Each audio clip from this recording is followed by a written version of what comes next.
They obscure the real issues. But the ads seem to work. And the question is, why?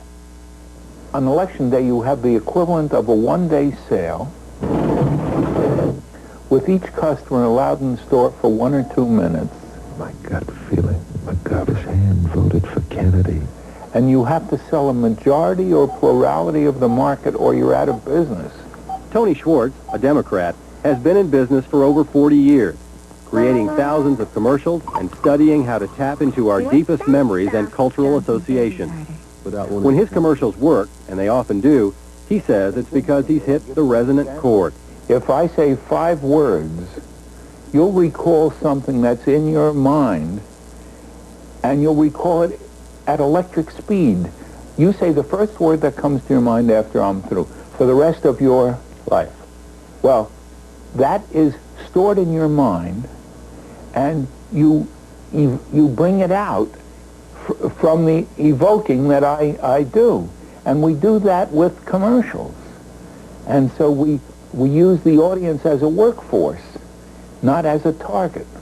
They're helping you. They're helping us. They're part of the commercial. In 1964, Tony Schwartz created his first political ad, the infamous Daisy spot.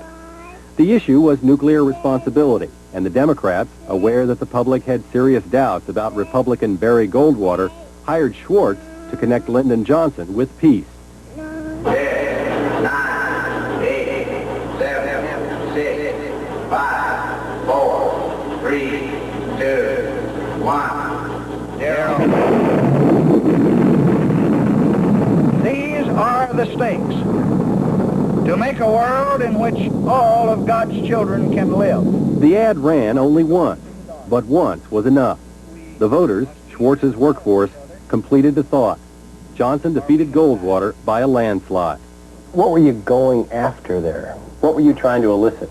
In essence, what Johnson said, for the sake of humanity and our children, we have to learn to love each other or die. But you knew in '64 you were playing off some fear within the electorate.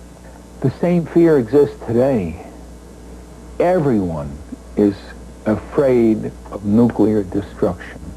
Everyone is afraid of nuclear waste. The word nuclear is a fear word for people.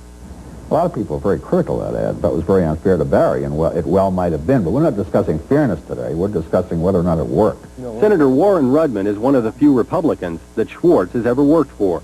In 1980, Rudman says his opponent was knowingly making false statements about his record. So, Schwartz went to work. Twice, John Durkin said that Warren Rudman took money from big oil company executives. Both times that wasn't true, and he knew it. It was incredible. People saw the ad. They loved the ad. They remembered the ad. You were in a tight race. Oh, I was. Very tight. Quite. How much of a difference do you think his work did for you? Let's put it this way. Had we had media that was not first rate, we would have lost. In fact, the opponent called me the next day and said, "You son of a gun," he says, "I just lost the election." That commercial changed everything. In the news business, the 3 tenets are clear, accurate, fair. What are the tenets in the advertising business? Effective, effective, effective. Joe White has been called one of the best of the new generation of political media specialists. Missed vote excuse number 1, take 17. He calls himself a protege of Tony Schwartz. This year, he's creating ads for 14 campaigns in 11 states.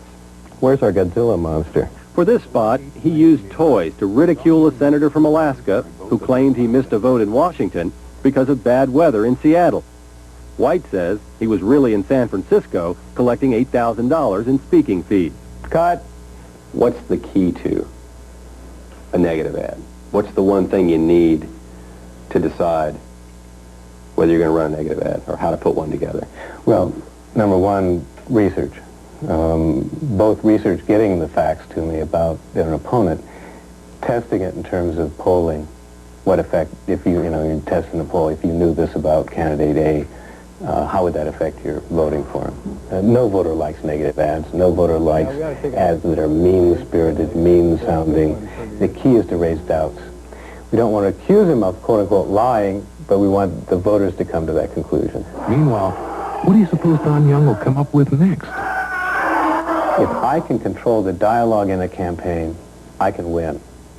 If I can control what my opponent is saying and having to react to, I can win.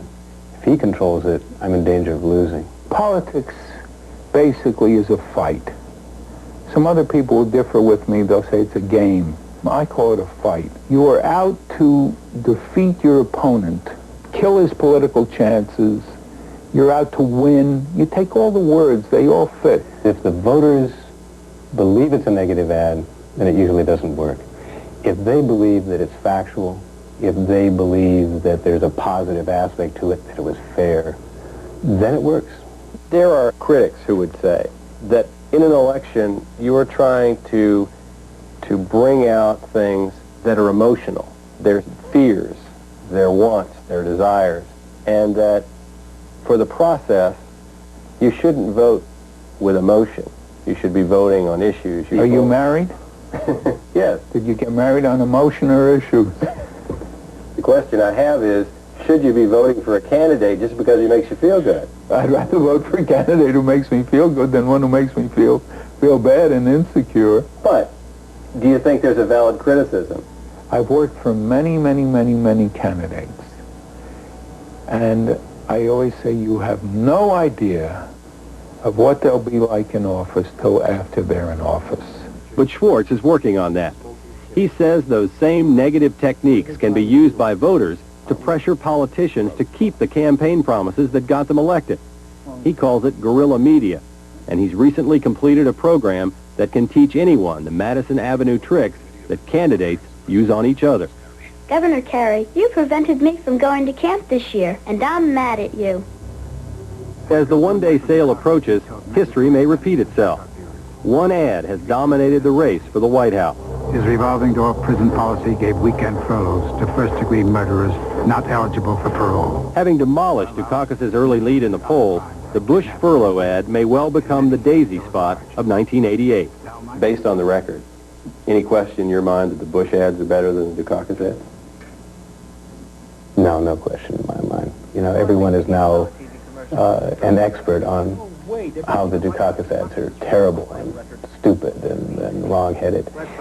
And the truth is more frustrating.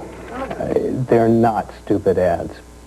They're just basically missing the mark by a small margin, and as the cliche goes, if you miss it by that, you might as well miss it by a mile. I think that George Bush is going to win this election, and I've heard people say he's going to win by a landslide. I don't think so. I think he's going to win by a mudslide.